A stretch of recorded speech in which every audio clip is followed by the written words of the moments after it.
Je vais vous donner 5 partis pris que je vais développer, qui à mon avis sont au cœur du système du quadrilatère de tout à l'heure. C'est-à-dire si on veut rentrer dans ce quadrilatère, au moins dans les parties savoir, modalité, hein, savoir, modalité, cadre de vie, les partis pris que je vais vous développer, de mon point de vue, pourraient vous aider à le faire. Alors, le premier parti pris, c'est on n'enseigne pas des absas.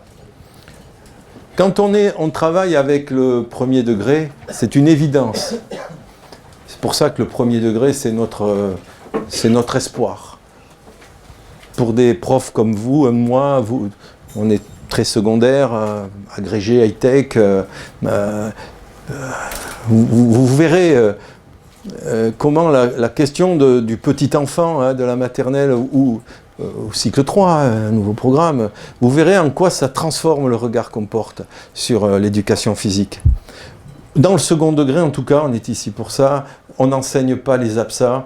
La culture, ce n'est pas le sport de haut niveau. C'est con, parce que moi, je le disais il y a 40 ans, ça. Et je m'aperçois qu'en 2017, on enseigne toujours le handball. Parti pris numéro 2, il faut cibler ce qui s'apprend. Bon, ça c'est mon cheval de bataille, alors je vais insister un peu. Voilà, mais c'est pas parce qu'on le dit aussi depuis longtemps que ça se fait.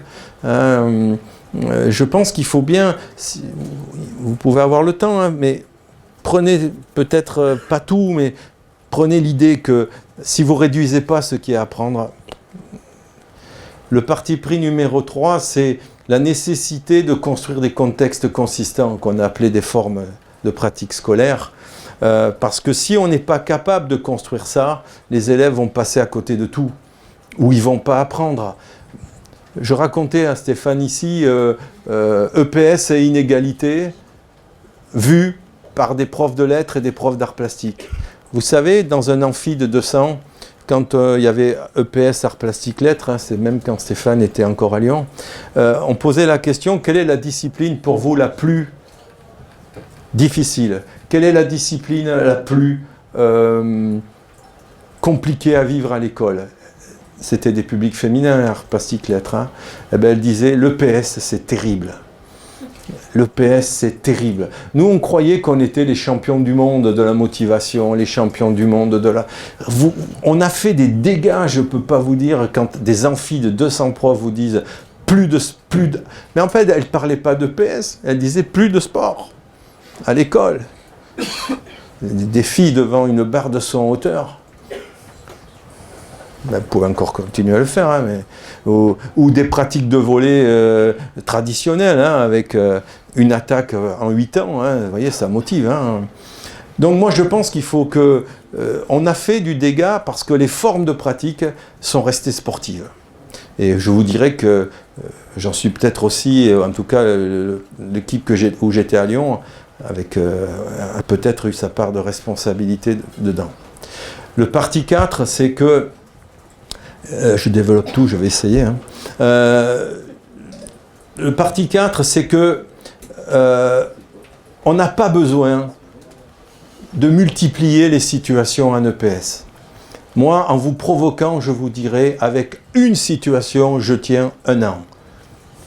Pour vous provoquer. Hein. Mais c'est pas ce que je vois aujourd'hui. Hein. Alors je le dis, ça, mais moi quand je vois des cours de PS, je vois encore des tranches de saucisson, hein, 1, 2, 3, 4, voilà, et voilà, donc moi je dis, il faut arrêter de saucissonner, quoi. Le temps, il faut arrêter, le temps il n'est pas incompressible.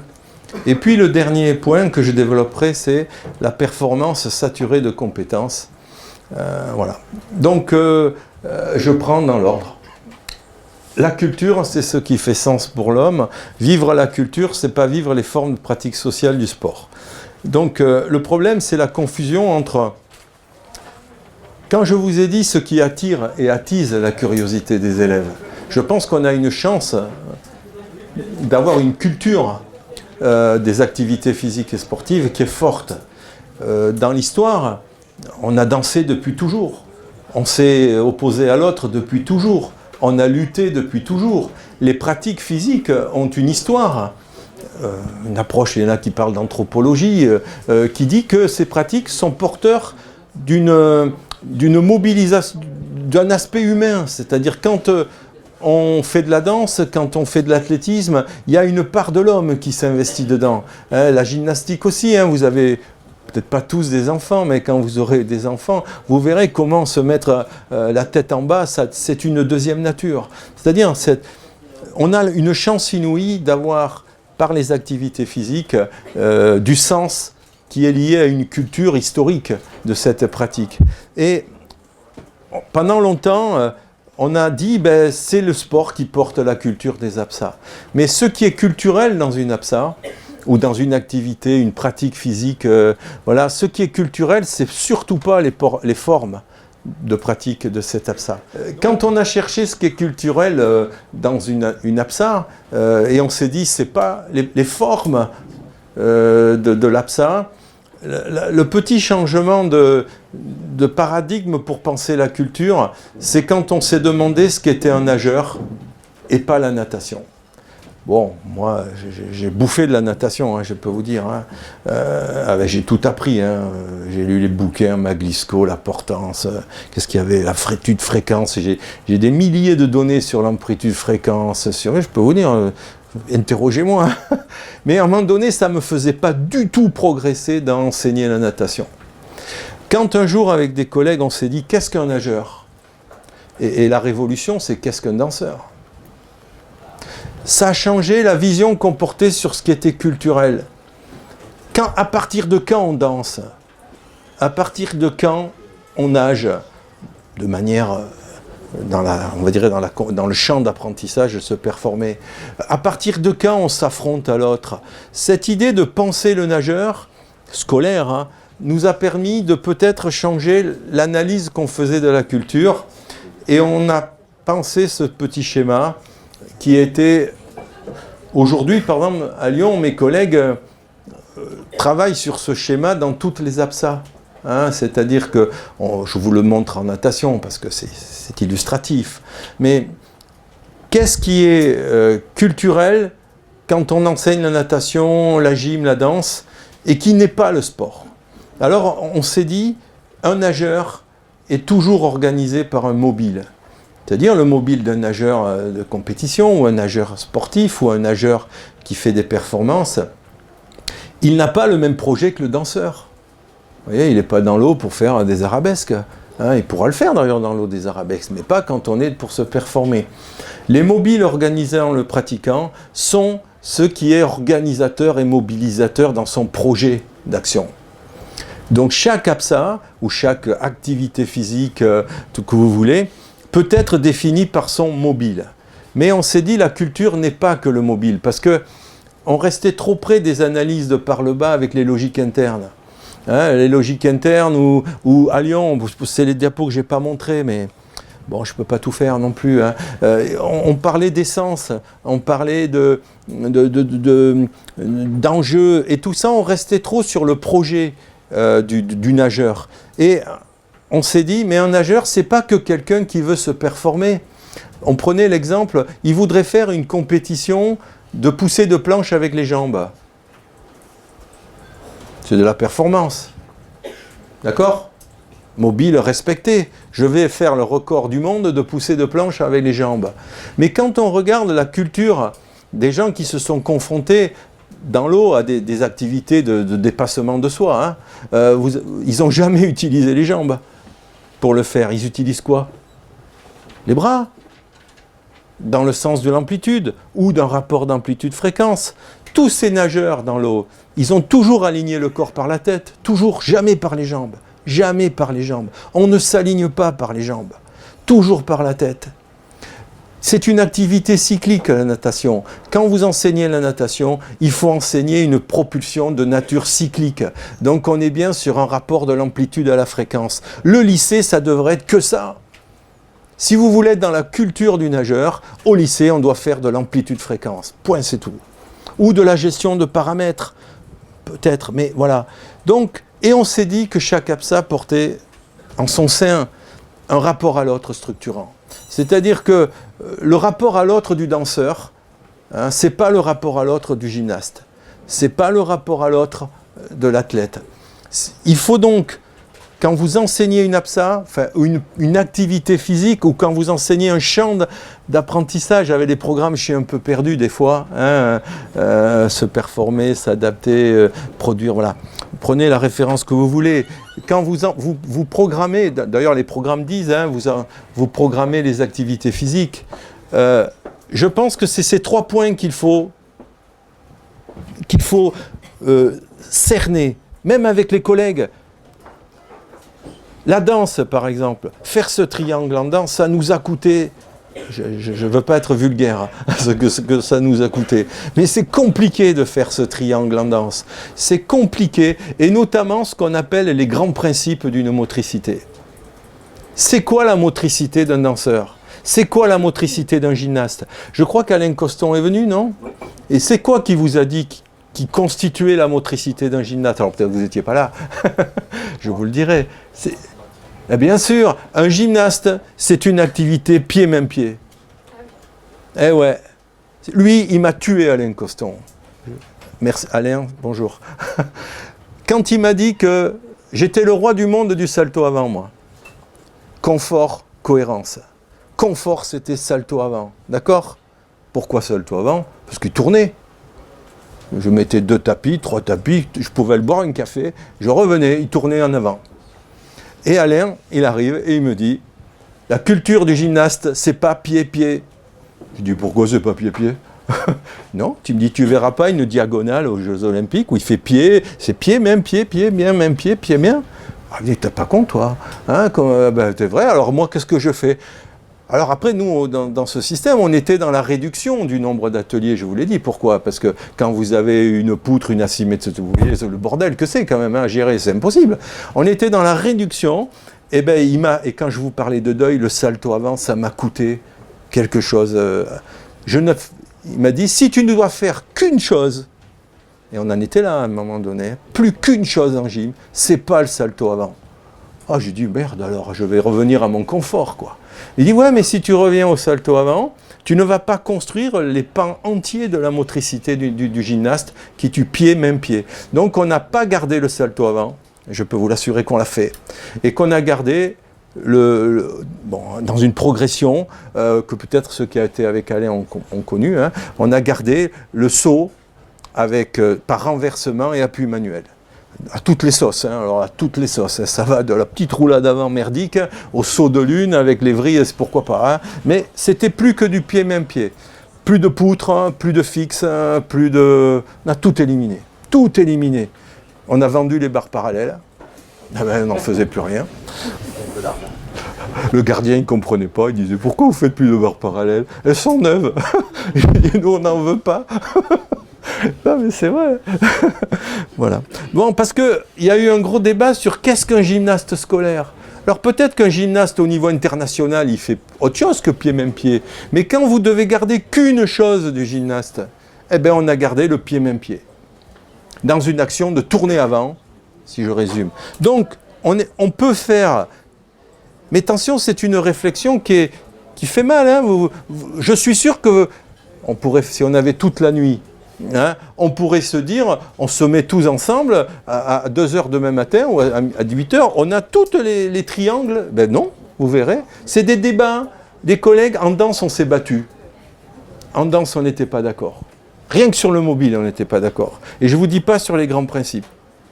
Alors moi, voilà, j'ai écrit modestement les grands principes, la vitesse se construit par les bras propulseurs, glisser, se profiler, la tête, organiser finement sa motricité. Mais ce que vous comprenez, c'est que quand j'ai écrit ça, je ne peux plus faire des poussées de planche. Hein. Dans le temps scolaire, je ne vais pas perdre mon temps à pousser la planche. Hein. Franchement, j'ai autre chose à faire, quoi. Voilà, la culture, ce n'est pas les formes motrices du sport. C'est un ensemble agrégé de mobiles, de grands principes et de rapport à l'autre. J'accélère un peu quand même.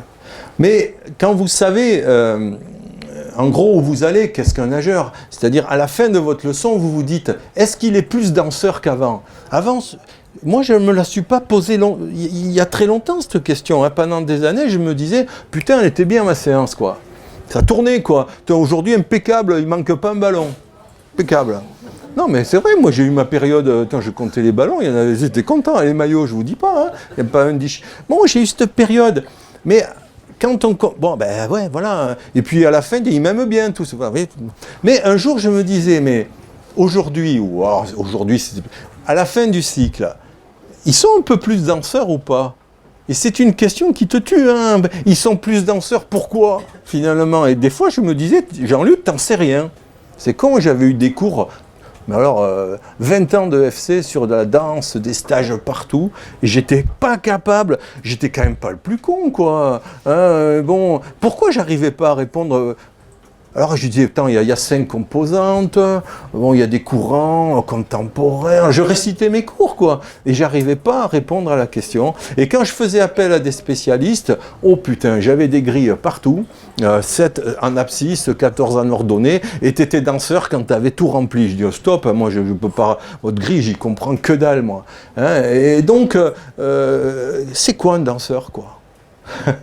Bon, vous me ferez venir en stage. Hein. C'est quoi un nageur? Ben, c'est quelqu'un qui a des bras propulseurs. Hein. Point. Hein. C'est pas autre chose un nageur. Hein. Un nageur, c'est quelqu'un qui, de temps en temps, à l'école, hein, il a la tête dans l'axe du corps. De temps en temps. Pas tout le temps. Putain, on se calme. Oh. De temps en temps. Au départ, ben, tiens, c'est pas mal. Hein. Sur 5 mètres, il a la tête dans l'eau et dans l'axe. Hein. Ben, après, ça explose. Après, on s'en fout. Mais il est plus nageur qu'avant. Vous voyez ce que je veux dire? Et ces repères, c'est l'analyse de ces triangles qui vous les donnent. Si vous n'avez pas cette culture de... Vous savez peut-être que vous y arrivez, vous, je ne sais pas, moi. Je me mets à votre place, je ne devrais pas. Hein. Voilà. Bon, après, on s'est dit... mais quand même, quand tu as 4, 5, 6 axes, des fois, possible. Hein, un nageur, un sport-co peut être fondé par plein d'axes. Hein. Qu'est-ce qu'un joueur de sport-co? Qu'est-ce qu'un athlète? Bon. On s'est dit, ce n'est pas possible de garder plus d'un axe fort par cycle. On l'a appelé le ciblage. C'est-à-dire que si on avait décidé que c'était les bras, c'était plus la tête. Alors j'exagère, hein, vous voyez ce que je veux dire, c'est pour marquer le trait. Si on avait décidé en danse que c'était le faire ensemble, c'était plus l'énergie. Si on avait décidé en sport-co que c'était le non-porteur, c'était plus le porteur. Ça nous a obligés, et là les deuils, mais bon, heureusement qu'on travaille en équipe quand même, hein, parce que tout seul, on ne peut pas faire ça, hein, il faut être à plusieurs.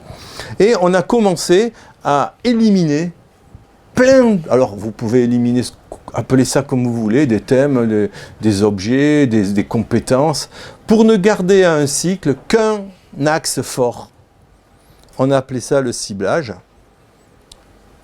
Bon, un ciblage, si vous voulez, la notion, après on a mis dans le CEDREPS, mais moi j'en fais pas une maladie. On cible ce qu'on veut pourvu que ce soit précis. Ben ça, moi j'avais nommé à un moment donné ce qui était ciblé un pas en avant. Un pas en avant décisif. C'est-à-dire, vous commencez un cycle avec un danseur, un gymnaste, un nageur. À la fin, vous vous dites, est-ce qu'il est plus nageur? Et la mesure du progrès, donc, c'est quel est le pas en avant qu'il a fait dans l'activité du nageur? Est-ce qu'il utilise mieux ses bras? Est-ce qu'il utilise mieux sa tête? Est-ce qu'il gère mieux l'amplitude-fréquence? Voilà. La notion de pas en avant renvoie à la notion de progrès décisif. Moi je pense que vous avez intérêt à vous dire, pas réciter les programmes, pas vous réciter la théorie des sport-co de qui vous voulez, c'est de vous dire, les 4e 2, j'ai 10 séances au mieux, hein.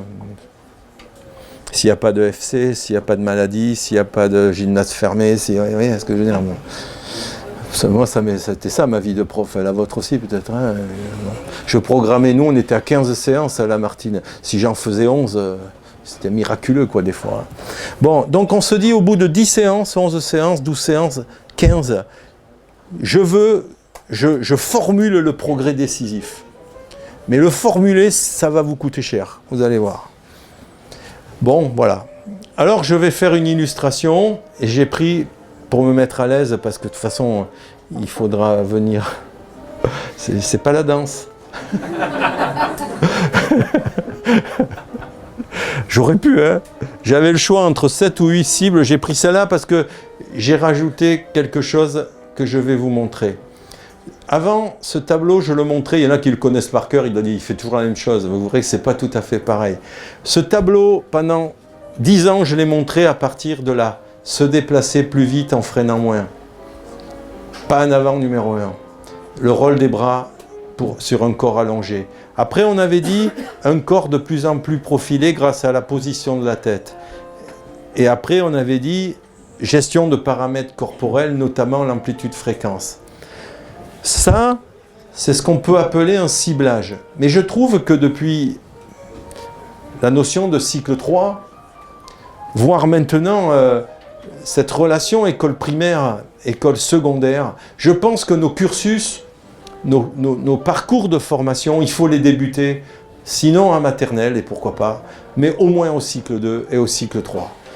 Voilà, moi j'ai refait le cursus en natation du cycle 2, là, cycle 2, cycle 3, cycle 2, 6e, cycle 4, et là c'est le lycée. Je pense que c'est assez intéressant parce que remonter les pas en avant ou les ciblages à l'école primaire, d'abord, quand même, ils ne faisaient pas rien avant. Moi, j'ai passé 30 ans de ma vie à faire comme si avant la 6e, il n'y avait rien, quoi. Enfin, c'est quand même dingue, quoi. Je l'ai fait, hein, je ne sais pas vous, hein, mais bon. Moi, je pense qu'on a intérêt à penser les ciblages, c'est-à-dire ces pas en avant successifs qui construisent un nageur, un gymnaste, à le penser depuis le cycle 2 à minima. Qu'est-ce qu'ils font à l'école du point de vue de s'affronter collectivement? Qu'est-ce qu'ils font à l'école depuis d'avoir une activité, s'exprimer devant les autres? On ne peut plus ignorer. Donc les cursus que je présentais avant en 3 morceaux, je les présente maintenant au moins en 5. Cycle 2, cycle 3, 4e, lycée. Et on peut à chaque fois cibler une priorité. Voilà, la priorité, bon, on peut en discuter, hein, franchement, moi je ne suis pas dogmatique, si toi vous voulez faire autre chose, faites-le, mais faites quelque chose. Donc à chaque grand palier de la construction du nageur, il y a une priorité qu'on appelle le ciblage. D'accord? Alors des tableaux comme ça, bon, mes collègues à Lyon, on en a quasiment dans toutes les activités. Hein. Alors on n'a pas toujours commencé au cycle 2. Voilà, ça c'est des manières de constituer des cursus et des parcours de formation. Vous savez que c'est un mot qui est très à la mode, hein, parcours de formation. Eh bien, un parcours de formation, c'est un ensemble d'objets d'enseignement qui sont emboîtés et qui se... Je parlais d'éternel débutant. Si vous n'avez pas dans votre tête l'idée de ce cursus, si vous n'avez pas l'idée de ce cursus, eh bien vous pouvez rester bloqué au niveau cycle 2 jusqu'en terminale. Il faut que vous ayez une balise qui vous permette de vous projeter dans les progrès de l'élève d'étape en étape. Alors, moi, là-dessus, je serais assez souple en termes de vérité ou pas. On s'en fout de la vérité. Il n'y a qu'une réflexion, enfin, on ne s'en fout pas de la vérité. Ce n'est pas le bon produit que je vous montre. D'autres auraient écrit « Oh non, non, ça on me l'a dit pendant 20 ans. Ce que tu as écrit là, moi je l'aurais écrit là. » Oh, ben j'ai dit « Écoute, fais-le, hein, moi je fais ce que tu veux. » Mais quelle est la cohérence du système? Et est-ce que passer du 1 au 5, ça construit un nageur? Voilà. Après, si toi tu me dis « J'ai inversé les étapes », on en discute. Mais si tu n'as pas ça, de quoi on parle ensemble? Dans une équipe, de quoi on parle? De la hauteur des tapis, du nombre de chronos, de quoi on parle? Ben, on parle de... Tu crois qu'il faut commencer par les bras en natation? Tu crois qu'en danse, il faut... Moi, c'est ce que je propose maintenant, hein, il faut faire les Claudettes en 6e? Ah non, mais je ne suis pas d'accord, hein, on ne fait pas les Claudettes en 6e. Hein. Je dis, pourtant, c'est bien les Claudettes, t'as vu, elles sont nickel, hein, t'as vu? Et là, il y a un débat professionnel. Si tu ne veux pas faire les Claudettes en danse, on fait quoi alors?